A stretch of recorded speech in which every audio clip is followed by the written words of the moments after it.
I went from a homeschooled cowboy to falling in love with theater in high school when I first read aloud in English class Willie Loman in Death of a Salesman and heard there was a shortage of actors in LA, headed west.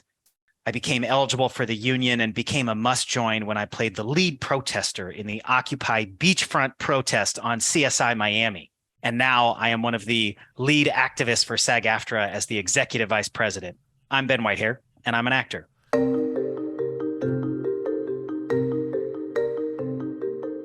Hello, everyone. Welcome to the SAG-AFTRA podcast. I'm Duncan Crabtree-Ireland, National Executive Director of SAG-AFTRA. And I am Ben Whitehair, Executive Vice President of SAG-AFTRA. The 29th Annual Screen Actors Guild Awards took place at the Fairmont Century Plaza in Los Angeles in February, honoring some of the year's best television and film performances. The show streamed live on Netflix's YouTube channel for the first time. In the first 12 hours, the SAG Awards ceremony stream generated over 1.5 million views. Clips of the ceremony generated an additional 19.4 million views, with the numbers continuing to increase as people watch highlights. Both Duncan and I had the distinct honor of attending the show, and it was spectacular. The night was filled with surprises, laughs, tears, and some truly historic firsts. To walk us through the highlights and give us the scoop on some behind-the-scenes moments, we're thrilled to be joined by two people instrumental in putting together such an entertaining show. John Brockett is the executive producer of the Screen Actors Guild Awards, and this is his second year as executive producer of the show. We are also joined remotely by Matt Roberts, an Emmy award-winning producer and writer for the 29th Screen Actors Guild Awards. Welcome to you both. Welcome. And by the way, Matt, congrats on your Writers Guild Award nomination as well. Yes. So. Thank you. Thank you very much. Appreciate that. I'm so excited to dive into this year's show. For anybody who has seen it or even the clips, I just think it was truly outstanding. And I wanted to talk about some of the show's biggest moments, jumping right in. Everything Everywhere All at Once won 4 actor awards, the most wins for a single film in SAG Awards history. I will say, having been in the room and watching these speeches, I just felt it was such an incredible moment for, certainly as a performer myself, seeing these performers, many of whom have spent decades and decades and decades and are seeing their shining moment in the sun. And it was just very inspiring as an actor about the power of tenacity and perseverance. And I'm curious if anyone else had similar moments seeing some of these speeches and the power for this film and certainly the AAPI community itself. That speech was unbelievable. I mean, really, that speech should get at least an Emmy, if not its own SAG award. Yeah, the speech should get an award. Yeah, the speeches in general that came out of those wins were really beautiful moments. They were incredibly heartfelt and real and meaningful. And I mean, James Hong dancing, that you can't beat that. And just James Hong in general, that was so wonderful and long overdue. So I got my first SAT card in, 70 years ago. Two, my first movie was with Clark Gable. Woo! But back in those days, I have to tell you this, The Good Earth, the leading role was played by these guys with the eyes taped up like this, and they talk like this. And the producer said the Asians were not good enough, and they are not box office. But look at us now, huh?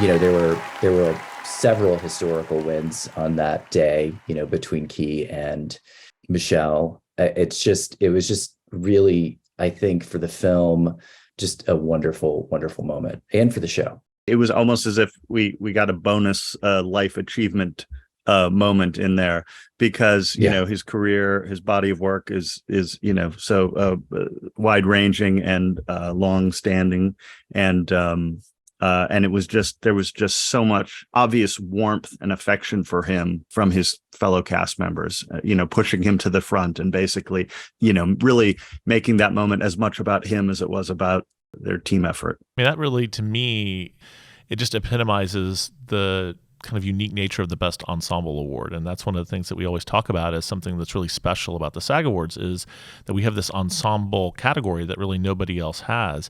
And to see that ensemble take one of their members and push them forward, especially someone who has a 70-year career in Hollywood, this is his first major award. And then for him to then go beyond that and talk about, you know, his experience during that 70-year career and how the world of Hollywood has changed for Asian actors is, I mean, to me, it just really, it just hit home really powerfully.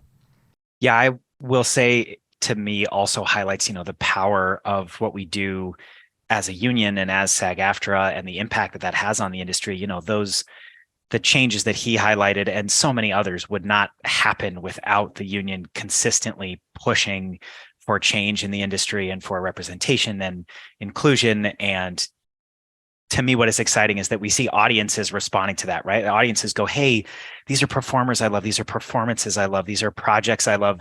You know, in a way, it has nothing to do with that, because of course, like when you open up the world, you just get these incredible talents, and to see them getting recognized, to me, was just so wonderful. And we should probably mention that, at least now, for the listeners who are hearing this before what, probably late March, they have the chance to go on and watch the show in its entirety on the Netflix YouTube channel. The full stream is there.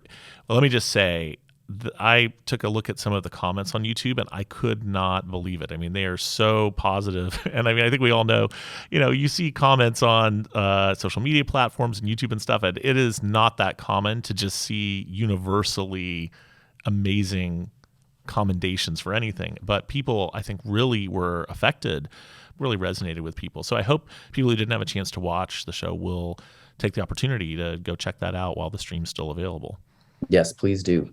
I was going to say that just I had the experience of, even though I was backstage at the show because I was working on the show at the time, I really didn't get to experience the show in real time. I experienced a different version of it. So when I came home and watched the show, was really the first time I got to sort of soak it all in and experience it all. And you know, I found myself to be sort of, you know, an emotional wreck through the whole thing, in which I wasn't expecting, because I wasn't able to pick up on that in you know, in real time. And it was just, it was just really moving, really powerful.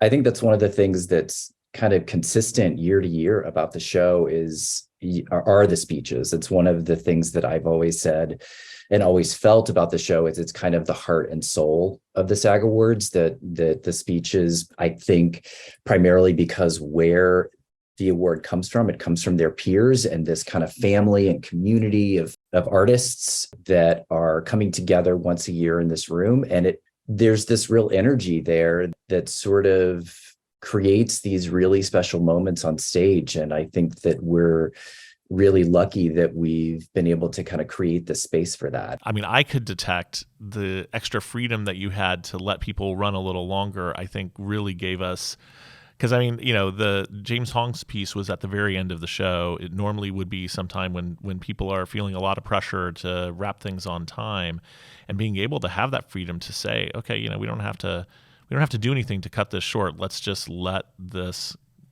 go for a minute. I think it brought us something marvelous. And I wondered if we could just turn it for a second. I mean, we've got a lot of very sincere moments to talk about, but one of the things that's definitely gone viral, I can say from my own TikTok habit, is the Jenna Ortega Aubrey Plaza moment. Oh, so good. I don't know why they paired us up together. Yeah. I know we have nothing in common. We should find the people who did this. And curse their families and watch as misfortune follows their bloodline for the next 7 generations. Okay, I see it now. I have to ask, like, how much of that was scripted and preconceived, and how much of it, I mean, obviously their delivery is crucial to the success of that. Can you give us a little bit of insight into how you came up with that and how you made that happen? Because that was quite a moment. I would love to take full credit for that spectacular moment on the show, but I can barely even take partial credit for it. It was my colleague, Jeanette Timvico, wrote the initial draft of that intro. The premise remained the same in the final version that everyone got to see on television, which was, that the two of them coming out and just standing there and staring at the audience would already get people laughing, right? Jeanette had taken it in a slightly different direction. And when Aubrey got the script, she rewrote it in this. She took it in this direction, with one of them sort of explaining, what course of action they should take against the producer that booked them, and then the other one kind of chiming in and then, harmonizing with it. It got gory. It got real gory. Are either of you afraid at all that curse might be real? Because I think it's headed in your direction if it's real. Yeah, they're intense together. I mean, it was obviously really funny as its own thing, but it's also a great example of what I think is kind of the best version of how things can come together comedy-wise for presenters on the show, is that it's a real collaboration. In fact, I should mention too that Aubrey was so lovely when she sent back this really funny script and said, so I don't know, I had this idea. Would you maybe want your writers to pitch on it? And we all looked at it and were like, pitch on what? She wrote she rewrote this hilariously. Probably most people don't know what it takes to put on a show like this. What is the writing that goes into it? What is all that? So I guess I'm curious, John and Matt, what is that process like that gets us to the final show that everybody gets to see televised? I mean, we could be here for days, but I think, in terms of the collaboration, we got really lucky this year with talent because in several instances, they were really invested in what they were doing. What comes to mind is Emily Blunt and Jason Bateman too. They worked with our writers on a really great bit. Okay. Hello, Jason. Hello, Emily. And scene. Great. Loved it. Great. So good. What we've done there was an example of acting in its most basic form. Beautifully simple, four-word scene to greet it. each other, as if for the first time tonight, when we've really been hanging out all evening. Yeah, not joking. We've been talking, laughing, catching up backstage for at least a half hour. Good half hour, too long, right? Yeah. But through our training and our talent, we were able to seem utterly surprised, sort of warmed at seeing each other for the first time just now. 5 actors that did slightly better work in slightly longer scenes are the nominees for female actor in a supporting role. Playback. I think they pulled that off really beautifully, and that was one of the things that kind of came from, I think, the initial pitch to them, and then they kind of came back with some more ideas, and they were just so invested in it, and they pulled it off. One of the great things is when you get a script back and you're like, sold, this is done, this is so good, and you can kind of see it in their voices and see them kind of doing it. And then especially with Jenna and Aubrey, both of them really, Jason and Emily too, they really just brought it to life in this truly iconic way. And in the case of Jenna and Aubrey, very campy way. And I frankly could just watch it on a loop. I thought it was so great. Maybe, John, you could talk a little bit about the director of the show who couldn't join us today for this podcast, although we certainly wanted her to. But I know I had the chance to meet her, and I know she is certainly an icon of live television directing, and one of the few women who actually is a regular director of live content. Can you talk about that a little bit? Sure. Yeah. Sandy Restrepo is our director and has been for the past few years. She's truly the best and one of the best collaborators in terms of being a director that I've worked with on this show. Like, for instance, the seating. We always need to know where the actors are for camera. That's obvious.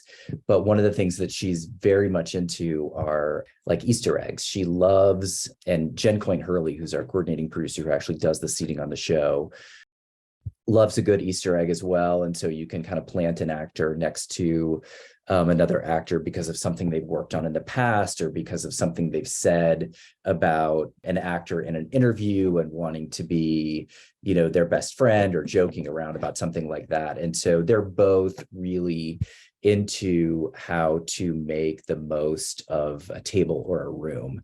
And Sandy really picks up on that, and in a way that makes it feel even more intimate and more special in the room, because you get these moments where these actors are either next to each other that you weren't expecting, or in a way that reminds you of a film that they were in together or a TV show that they were in together. And we had very little time with rehearsal this year on the show. Our load in is normally like 11 days. At the venue that we were in, we only had 4. And so she came in with 2 days of rehearsal time, barely even that. Maybe it was a day and a half. Wow. And that's not our normal rehearsal time. And she came in super prepared, ready to go, and just hammered through it in a way that I was stunned by. Well, we're really lucky to have great talent from the Directors Guild, Writers Guild, like you, Matt, for example. But also, I think we should acknowledge, as we always do in the show, that the crew, the IATSE crew, the Teamsters crew, and in this particular year as well, the Unite Here food and beverage workers who are in the room. I mean, it takes a whole union village to put on this show. And every year we express our appreciation for all of the amazing union members who help bring our show to life. Yeah, it takes a village, and we're so lucky to have everybody working on the show, crew, staff. It really makes it happen. We couldn't do it without them, obviously. It literally wouldn't happen. John and Matt, are there any moments you can share with us that we didn't see on screen? Are there things happening behind the scenes that people would be surprised, delighted, or interested to hear about? For me, the best part is backstage, where the winners are coming off stage. Our producer's table was sat sort of right next to stage left. So any winner exiting from that area, you could just feel radiating from them the kind of pure joy and emotion. The Everything Everywhere cast especially was just seemed over the moon and, emotional and in tears.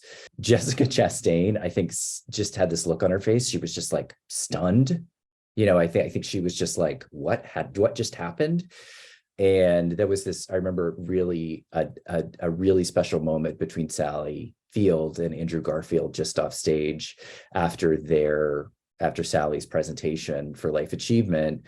They just shared this simple hug and a thank you, and both of them kind of had tears in their eyes. And I'm not a crier, but I was like misting, because it was just so sweet and emotional. And I think that showed on stage too.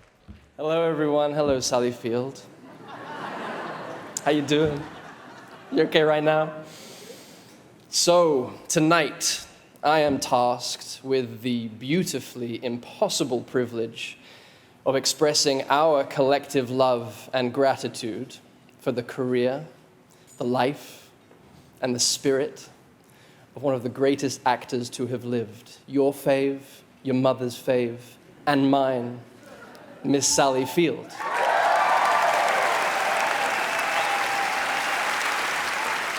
Yeah, that was such a beautiful moment. And Andrew Garfield has talked publicly about the loss of his mother. And I don't know if it's just because I've lost my own mother, but it was just that heartfelt family experience that I think you can get on set and in art and storytelling, where people are really coming together as family, and seeing that, we saw that with the ensemble cast and everything. Beautiful. Matt. Standing at the prompter is a fun place to be. I mean, everyone comes up and kind of runs through. For most of them, it's their first time. If it's a duo presenting, or an ensemble presenting, it's their first time actually running it together. So, sometimes there's some workshopping that goes on while they're right there at the prompter. And, I'm thinking of like Jason Bateman and Emily Blunt. They were like tweaking it and punching it up while they were going back and forth right there. And it was fun. Ke Huy Quan was really playful at prompter and was just giving myself and Jeanette a hard time by just teasing us, really just playfully, but by reading all of the stage directions on the prompter, as well as the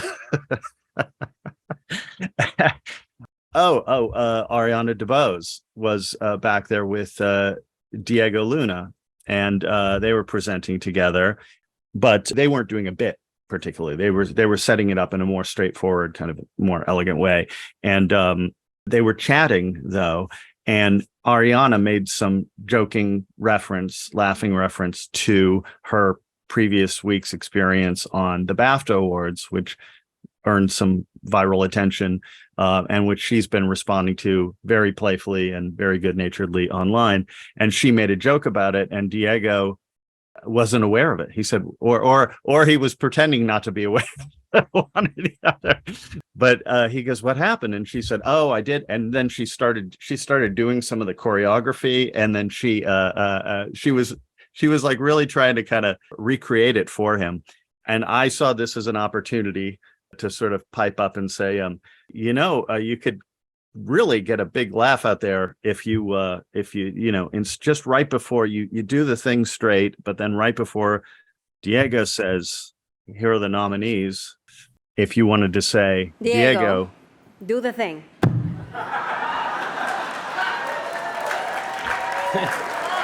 And she said, "Oh, people aren't going to know it. People aren't going to get it." I said, "Oh, I'm pretty sure enough of them will work."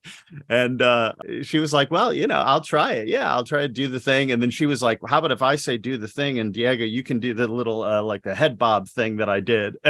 And so they were like working it out between them. It was really fun. I think it turned out that people definitely knew what she was talking about. And if not, Sandy's great cutaway shot of Angela Bassett laughing in the audience, blowing her a kiss, underscored it. Yes, blowing her a kiss. I just want to clarify that because I mentioned that I pitched it to her, I was not the only one with the idea that this would be great.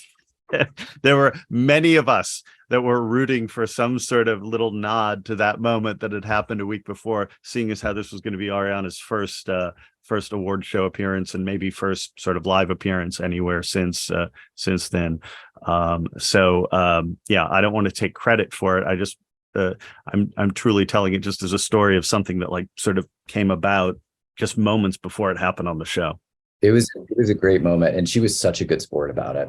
Yeah, it also felt to me, both in the room and when I rewatched or saw clips, the moments were still complete, and they didn't feel, I suppose the fear is like, oh my gosh, the show itself could go so long and you give everybody all this time, but it really didn't feel that way at all. I certainly walked away being, oh my gosh, we're done by the end, and all these moments felt complete. And we had, Ke Huy Quan talking about his realization of what it meant to be the first actor of Asian descent to win in that category.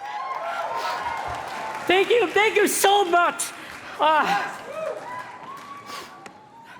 This is a really emotional moment for me.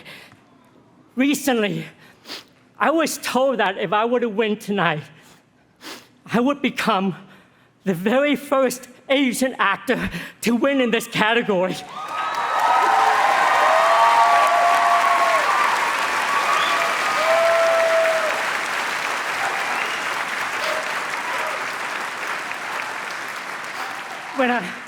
When I heard this, I quickly realized that this moment no longer belongs to just me. It also belongs to everyone who has asked for change. Michelle Yeoh's speech talking about how, this is not just for me, this is for every little girl who looks like me. Also being the first actress of Asian descent to win in that category. Wow! Thank you. Thank you. Thank you. This is not just for me. This is for every little girl that looks like me. Sally Field, you said all the right things because we're here because we love what we do. And we will never stop doing this because we really, really love it. But thank you for giving me a seat at the table because so many of us need this. We want to be seen. We want to be heard. And tonight, you have shown us that it is possible. And I am grateful, and my mom will be eternally grateful to you. A nod to the union, Brendan Fraser's very heartfelt tribute to his SAG card and the history of being a performer, and how your time will come. I will treasure this, but never more than what I treasured that I used to keep in my wallet, which was my SAG card that I earned in 1991. It made me feel like I belonged. We're actors. We all want to belong to a tribe. And that's when I found where I belonged. And if you told that guy back then that I'd be standing right here, right now, I would not have believed you. To me, those moments, I think, John, you were saying earlier, you know, the real heart of the show and being able to have those moments in their entirety, I just think made such a difference to the end result. You know, one of the other things that you couldn't really tell in the room, but which definitely you could tell on the stream, is that the rules for what had to be bleeped were a lot different this year than they've been in the past. In fact, I mean, it didn't seem like hardly anything had to be bleeped. Although it's funny because for those who are reading the comments on YouTube, there is a whole chat amongst people who thought that Jamie Lee Curtis had been bleeped because she actually just she bleeped herself in the sense that she didn't actually say the word out loud, but just mouthed it. And so people are like, why did they bleep Jamie Lee Curtis? But was that freeing from the perspective of, you know, writer and executive producer of the show to not be as worried about that? I mean, for me watching it, it felt like less disruptive of sort of the vibe of the speech to not have to have that audio mute or beep or whatever it is there. Is that how y'all felt about it? And do we expect that to be the norm for the show going forward in the future? It's definitely how I felt about it. I thought, you know, we weren't censored because we were on YouTube, obviously, which allowed us this freedom. And I think next year is sort of a wait and see because we're on Netflix. I'm not entirely sure. My hope is not, because I think, you know, sometimes letting people be real really brings into focus how like authentic the moment really is. It doesn't take you out of it. It doesn't, as a viewer, you're not pulled out of this really special moment by sort of a muting or a silencing of the word. I hope that we can continue this next year. That's my goal. That's my hope. And yes, this goes back to, you know, not cutting people off in their speeches too. Like that was so freeing. Along with this, to just, I'm backstage at the producer's table. I was like, oh gosh, we don't have to be worried for time. We can just let this play out. We can let this beautiful moment happen. And that felt along with the, you know, the kind of standards and practices muting piece, very freeing and certainly made our jobs a lot easier, letting these actors just sort of be themselves. I think what was important as far as the way the show was put together was that there was still a great deal of discipline. So the show was produced with the same degree of discipline that it has always had, as if it were going to be a 2-hour show. And then where it was allowed to, you know, expand was where it should have been able to expand, right? And I think the same could be said about the writing, which is, I think, just because we have the ability to not be censored, we're not going to write the show in a way to be this new profane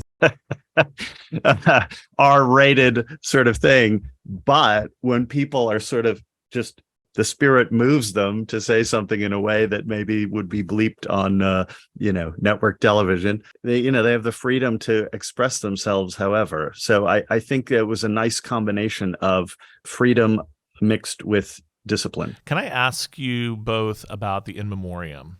I mean, obviously that's a feature that we, as far as I know, have had every year since I've been watching the show. It's there. And I'm sure it must be hard to sort of balance that with the tone of the rest of the show. And also just, there must be some tough choices you have to make about how, you know, who's included in the In Memoriam section, because I know that way more members of SAG-AFTRA pass away in a year than can be individually honored as part of the broadcast. Can you talk a little bit about how that's put together and just sort of what impact it has from your point of view? Sure, Matt, you make all those decisions, right? You can talk about it. So that's really committee driven. The awards committee is the kind of driver of that package, but it is really daunting. You know, the package is, you know, we try to aim for 3 minutes. We were obviously longer with it this year. There were so many people that passed this year that we had to fit in. And so I think the package ended up coming in around 320. I think the The most amazing part of the package itself has to do with our package producers, led by Patrick Duty, who is just an amazing, amazing editor and has an amazing team that he works with to bring about this kind of really, I keep saying heartfelt, but it's the only word that I can think of that kind of properly conveys how you kind of feel when you watch it. But he's just a magician when it comes to editing and putting things together and making it special and meaningful and makes you feel something, knowing that he can get 60 to 70 actors in a package and 3.5 minutes is incredible, and giving each of them their due, which is really amazing. And I think we're lucky because of the content of the packages, or the in memoriam packages are primarily recognizable faces, and so it's hard to just leave one out or just kind of do a quick pass or a photo. You have to make sure that everyone has a special moment, and he's just amazing at doing that. I'm curious for you all to share, because I think a lot of members may not realize where the proceeds of the show go. John, can you explain that to anybody who maybe isn't familiar? Sure. Yeah. The SAG-AFTRA Foundation benefits from the SAG Awards and has since the inception of the show. We're very closely tied to the foundation, and I honestly couldn't be more proud of that fact. The foundation does, we all know, really amazing work from assisting members in need. And they also do these incredible educational programs. And from a show perspective, we're really proud to be part of that and proud to help fund some of that. That's wonderful. I certainly, as a performer, have taken advantage of various educational resources that the foundation has made available. And there's a lot of exciting expansions to what the foundation is up to on camera labs that are open in Los Angeles and New York for our members. I know there's a lot of performers looking for support with self-tape auditions and otherwise, and that's just a sliver. I would, for anybody who hasn't, our members, please go to sagaftra.foundation and you can see a really incredible wealth of resources available to you as a member. And I'm so glad that the show is able to support the work that the foundation does. Absolutely. And the foundation made this big announcement this year, pre-broadcast at the show, about the new Meryl Streep Center for the Performing Arts, including the Tom Hanks and Rita Wilson screening facility. I mean, it's amazing the kind of support that the foundation has, the SAG-AFTRA Foundation has, and the resources that they put in place for our members is tremendous, between the Robin Williams Center, which is in New York, as well as the facilities here and the programs they do all around the country. It is a real gem. And I couldn't agree with you more, Ben, about how important it is for the show to help support the foundation. I'm so glad that it does. As we begin to wrap up here, I'm curious if we could talk a little bit about how the show might be different next year. For spoiler alert, it will be streaming live on Netflix worldwide. So certainly that's a big thing that I know people are very excited about, myself included, and clearly the audience is at home, as I've seen through so many comments online. I think people are really excited for that. But John, curious if you can speak to that and any other changes that might be happening in the coming year for the awards. Well, I mean, let me take a breath, Ben. Just give me a moment after the show. I think there's you haven't already been thinking that through. Come on. If I haven't, then I'm not very good at my job. There is a lot, I think, yet to be seen. We've just now started talking to Netflix about next year's show, which is our 30th anniversary, which is, something that we want to make a big deal out of. We're definitely in the early stages. I think we've all got big plans and big ideas, but I think the most important piece to me and to the network and to Netflix is staying centered on the idea of actors celebrating actors and how important that piece is to maintaining that specialness and what it feels like in the room and bringing that to life, and then also translating that to viewing audience, our what will be our new streaming audience. So I think those are the core things that we're going to focus on. And I think that there's definitely some things that I want to remain. I Am an Actor segment to remain. I think that's incredibly popular, and it's sort of a signature moment. One of the things that I think is really, special about our show. But I think that the idea is to just make it bigger and better. And I think that's what we all hope, and to reach a wider audience with this show, because I think it is a wonderful show. And I think we just need more viewers to dig into it and to find out how great it is. And it's a show that really, in addition to doing everything that we've talked about, it also sends out a message and sends out a signal about union solidarity and about how important SAG-AFTRA is to our members. Because when I reflect on the speeches from this year's show and from many shows in the past, the passion that our members have for the union and for standing together in unity and solidarity with their fellow members really comes across, I feel, in the show, and that is really important on a much broader level. As the person representing members here, I will thank both you, Matt and John, and the teams of people, writers, directors, crew, everybody that it takes to put on something like this that is so special and magical. And I think, performers understand this really in the same way that when you're making film or television or anything else, it takes so many people behind the scenes to make those special moments happen. And I so appreciate all the work that you have both done and everybody else involved to make that happen and to bring those special moments and to give our community, I think, the recognition that it deserves as the preeminent storytellers on the planet, if I could say so. And it was just so special, and I was honored to be there and deeply appreciative of all the work that it takes to make that happen.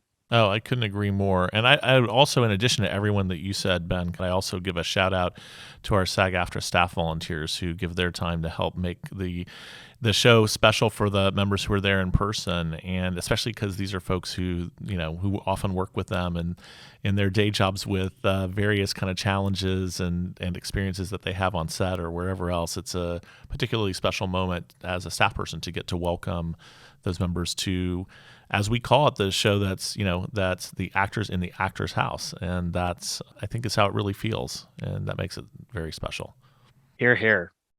Well, thank you both so much for joining us today and recapping what was, I think, a truly incredible show. I know myself and all my fellow members who I talked to are so excited, not just by this year's show, but what that means moving forward and all of the bigger and better, quite the floor to build off of as we move forward here. And I'm so excited to see what's next.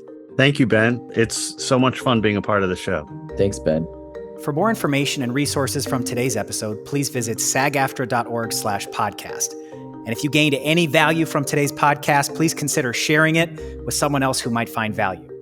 If you haven't already, please tap that subscribe button and take a few seconds to rate and review this episode. And please follow SAG-AFTRA on our official social media channels. That's @SAG-AFTRA on all major platforms, including YouTube. The SAG-AFTRA podcast is produced and edited by Aaron Goddard and John Small. Supervising producers are Pamela Greenwald, Shira Reich, and Michael McNulty, with production and marketing support from Damon Romine, Jolie Cocante, Delaney Howard, Margot Giordano, Joe Mulgado, May Wong, Bernadine Robbins, and Maria Cabezas.